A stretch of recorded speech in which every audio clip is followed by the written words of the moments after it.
we are going to set up, we're going to learn how to set up a chart of account. Let's go back to the home view. So here is under company, we have the chart of account. Let's look at the chart of account.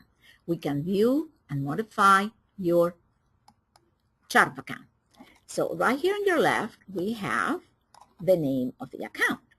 Now notice that we have account numbers. The account numbers help us identify the type of account. For instance, the number ones, the first digit, number 1, refers to let us know that it is a bank account. The 1 would be accounts receivable. Then we move on to 1, 2. Those would be current assets. Now notice that all the ones are assets. As you'll see here, these are all assets, different types of assets. And what are assets? Assets is everything you own. Those are your assets. Then we have accounts payable. Then we start with a 2. Anything that is a payable, it starts with the number 2. Then we have accounts payable, credit cards, and other current liabilities. So all the number 2s refer to liabilities. And what is a liability? A liability is everything that you owe. So we have the assets that you own, the liabilities that you owe, and that leaves us with equity, which is what's left after you pay your liabilities. So equity equals assets less liabilities. And then we have in this company the equity. We have capital stock, shareholder distribution, and retained earnings. After that, we have our income accounts. All the accounts, different types of account from where our income is derived. So this is a construction company. The construction income is made up of sub-accounts. So design income is a sub-account under construction income. Design, equipment rental, and so forth. Then we have cost of goods sold. In this company, again, construction company, so we have job expenses, bonds, materials, permits, etc. Then we have our general operating expenses, all the expenses, normal expenses in a business, any company, automobile, selling expenses, bank service charges, and so forth. Now, this can be customized.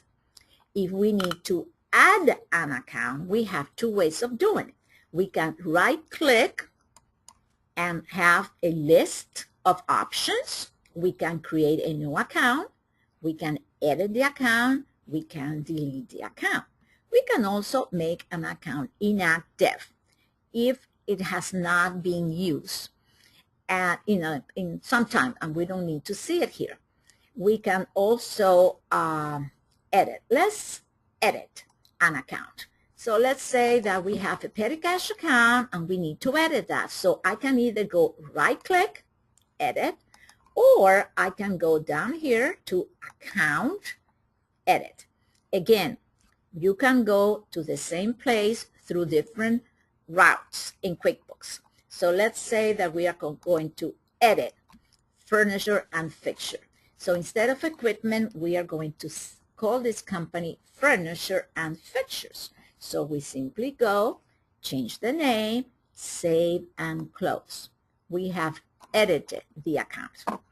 If we need to add an account, so now I want to, let's say, create an account for equipment by itself.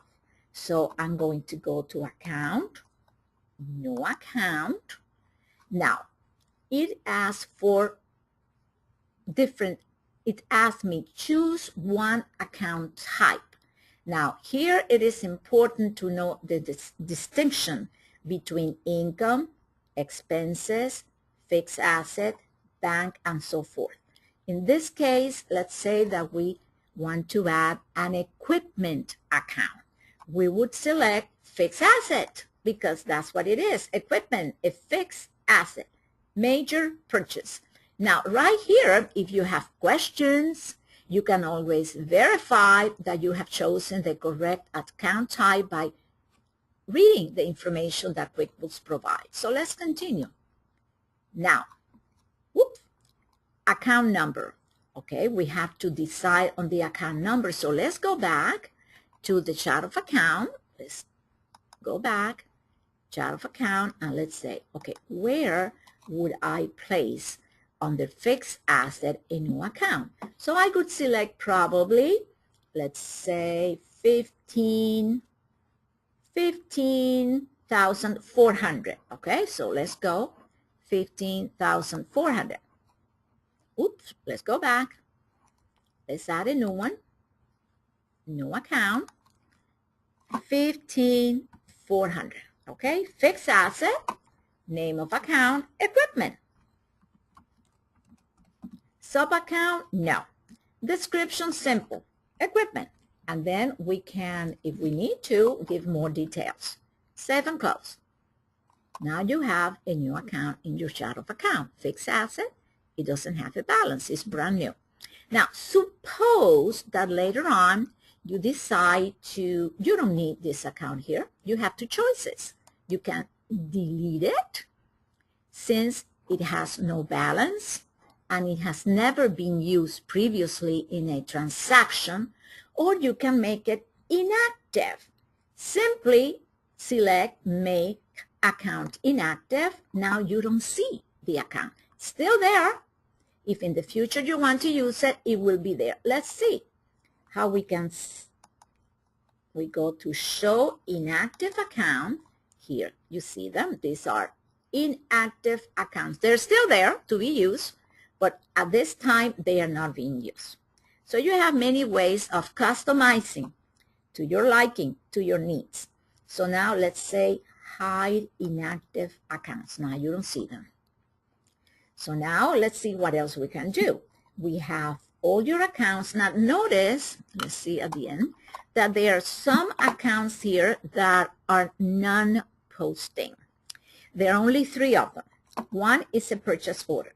Why is a purchase order a non-posting account? Simply because a purchase order is a form. It records information. It keeps that information in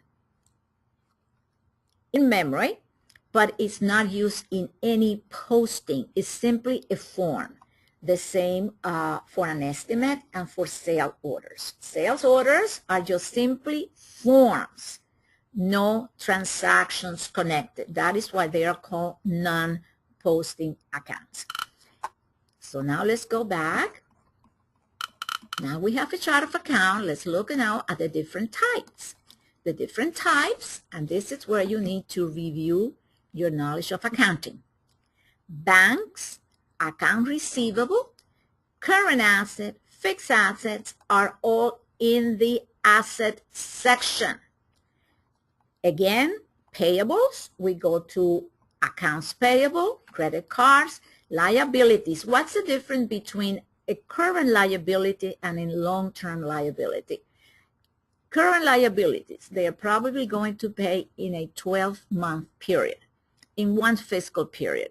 If it's going to be a longer term, like 5 years, 10 years, normally loans are 5 years, 10 years, maybe 15 years. Those are long-term liabilities. Current liabilities, again, they are going to be paid within the fiscal period.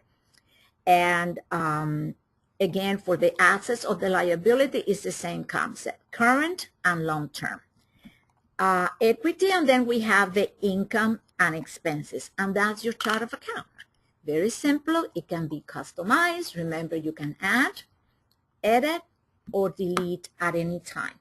And then you have reports. So let's say that you want to see this in a report form. You select account listing, and then you can print this information, or you can send it to Excel.